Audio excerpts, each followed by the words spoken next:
understand? As I say, going downstairs. Nah, I get in Jaffy. Understand?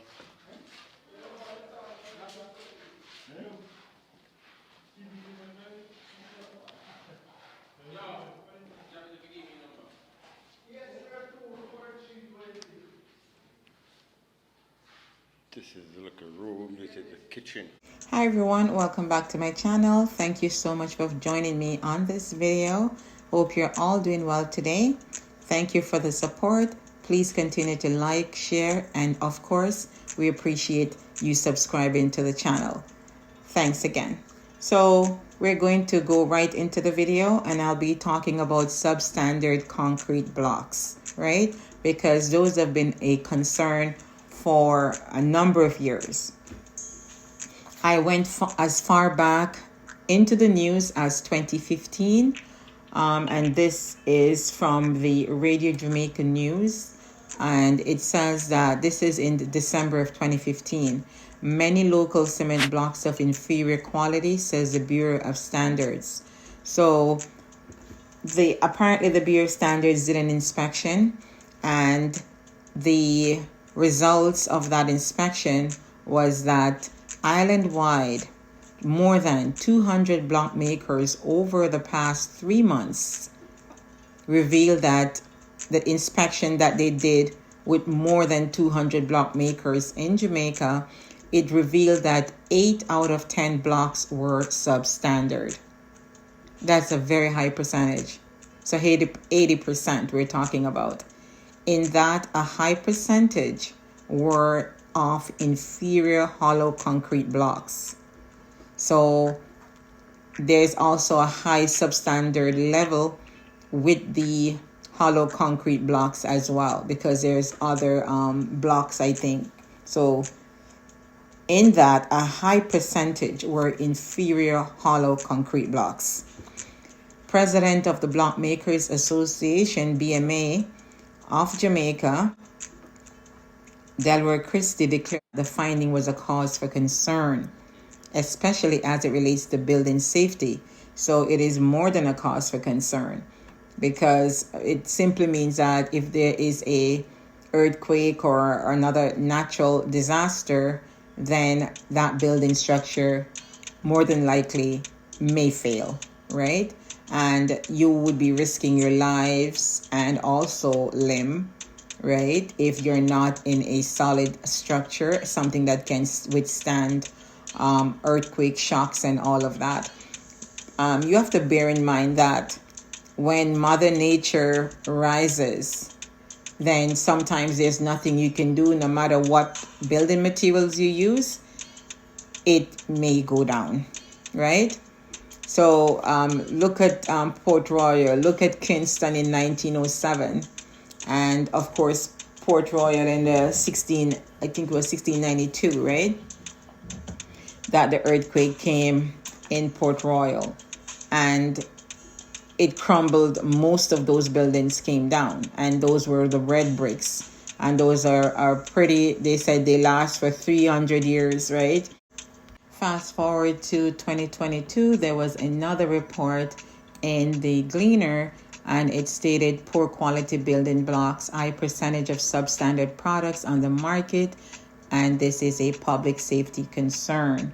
So we're seeing these alarm bells going off throughout the years, but there's no report of it being corrected, or if anyone is going out there and actively ensuring that these block makers are doing things to a high standard.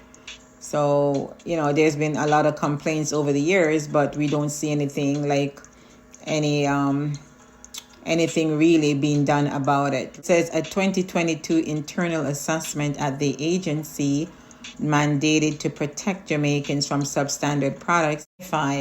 So a 2022 internal assessment at the agency mandated to protect Jamaicans from substandard products identified dozens of manufacturers who were producing blocks that did not meet the minimum requirement for bearing load. There's an ongoing concern about the substandard blocks that are being made and sold in Jamaica.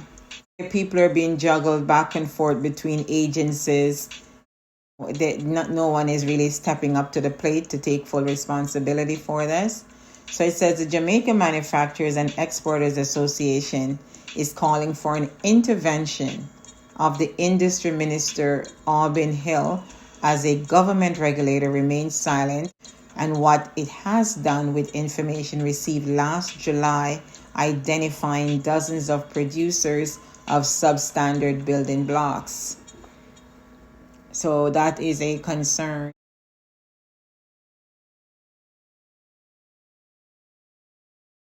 So the Bureau of Standards are seeing a high percentage of non-standard blocks in the industry, and the high percentage was in 2015. So fast forward to 2022, the last figure I saw was 57% non-standard blocks, and those include hollow blocks, which is a high percentage of the overall blocks tested. So there's some improvement, but 57% is still a very high number, almost 60% defective. So the Gleaner is doing a probe, and that it has brought to light that an internal assessment at the National Compliance and Regulatory Authority, which called for the urgent attention to the situation of manufacturers selling blocks that did not meet the requirement. So the head of the NCRA is yet to answer questions submitted on December the 13th. And the Bureau of Standards, which received questions on the same date, replied, but redirected. So they pushed some of the queries back to the NCRA. So it's like a juggling act. They're encouraging block makers that if this is a long-term plan of theirs to get into this business, they will only survive if they have certification and training. They're considering also a requirement to train block makers. So maybe it's a matter of, it could be that they're trying to cut costs, or it could be that they're not educated as to what is the proper procedure making factory. As a block making factory, what are the do's and don'ts? How are you going to produce a high standard product, right? And it says that there is an amount. I'm not going to say the amount because when you try to do your research, the amounts vary, right? So there is an ideal amount to make sure that the blocks are of a certain strength. So there's a certain ratio that I'm not going to say, right? But if you Google it, you can do the research and ask questions when you go to the block manufacturers and do your research as to which block manufacturers have the certification and have the proper training as outlined by the government, because they're supposed to make the blocks at a certain ratio, how much cement to produce a certain number of blocks. There is a requirement, specified amount for cement, a specified amount for building sand, and you're given the public a substandard product when you cut corners. So you can Google that. You arm yourself as much as possible with a lot of knowledge, and you shop around to the block makers that you think are producing these blocks at the standard outlined by the government, right? A lot of persons are buying blocks left, right, and center.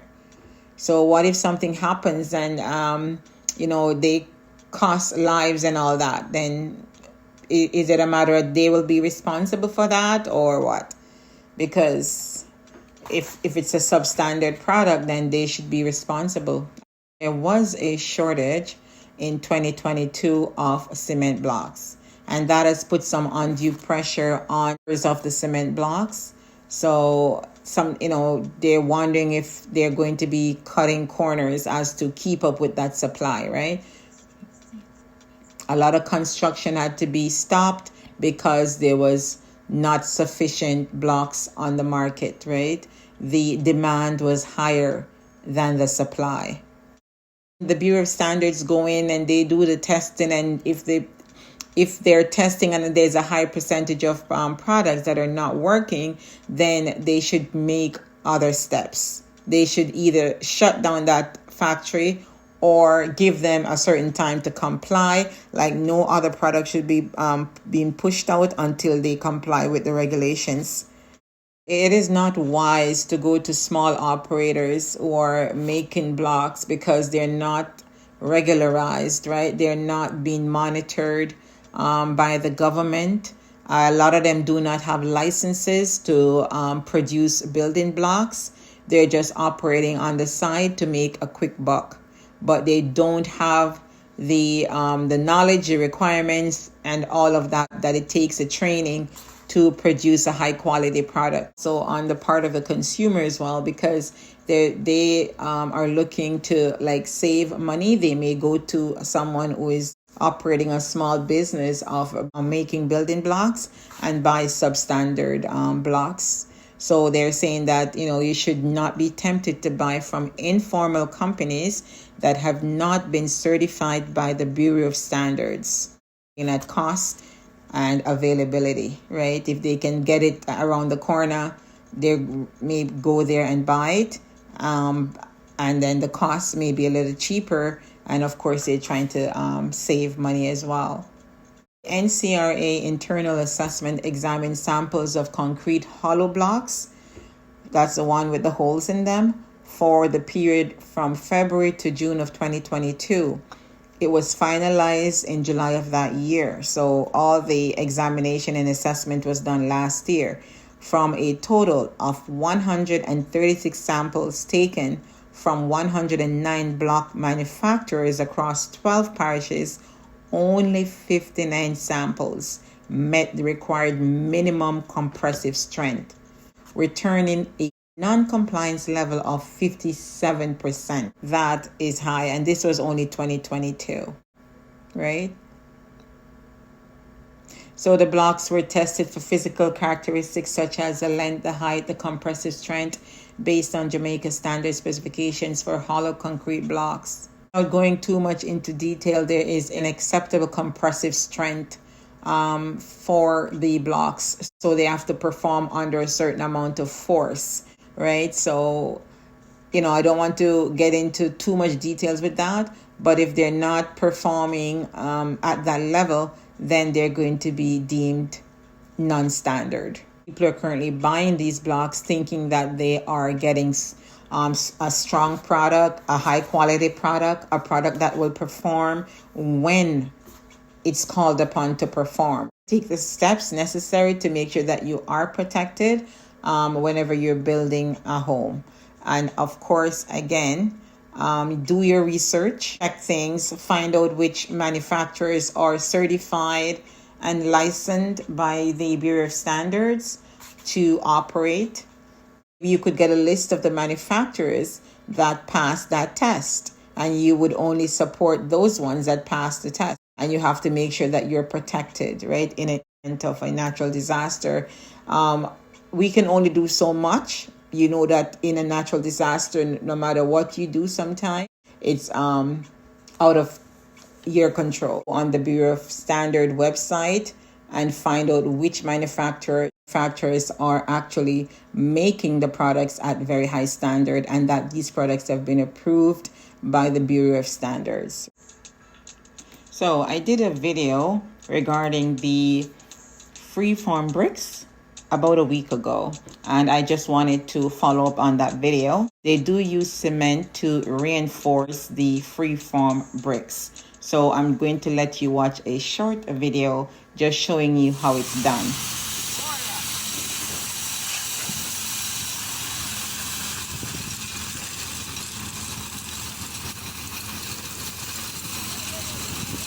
So congratulations to the Lotto winner from Manchester. They did not mention his name, of course, due to security reasons. And he's also wearing a mask, right? Just to protect his identity. So he is the lucky winner of $190 million. And the first thing he said he wants to do is to complete the construction of his home. So apparently he has started the home and he did not finish it. Maybe finances. So now that he has the financial capacity to finish that home, maybe you could even upgrade now, right? And finish it at a higher standard, with nicer finishings and all that. And one of the things that you could do is to add a nice porch. It's always nice to add a nice porch onto your home so that you have a space to entertain friends and guests. You could put some soft furniture there with some books, plants, make it your own. And you're able to entertain outside or just relax outside, playing a game or talking, chit-chatting with friends and family, reading a book, all of that. It's a nice space to have. Entertaining guests inside the living room. You can have your veranda fixed up really nice to welcome your guests and for family as well. And the other thing you could do is to add a laundry room. So most people now, they have a washing machine, and some do have dryers, but most will just purchase the washer. Of course, it makes it more functional. You don't have to go outside in the rain. Sometimes it rains for days and you're not able to do your laundry. So you could, of course, stay inside, have a nice little room. Doesn't have to be big. Washing machine, and of course your laundry basket, cupboard to put the products that you use to do your laundry, or your cleaning products for the home can be kept here as well. And a nice little space where you can probably sit down if you wish to sit down while you're doing your laundry. I just think that's a nice feature to have in the home. So we've come to the end of the video. Please remember to like, share, and subscribe. Take care of yourself and others. Bye for now. See you on the next video. And please remember to hit the notification bell and hit all as well so that you're notified once we've uploaded the video to YouTube.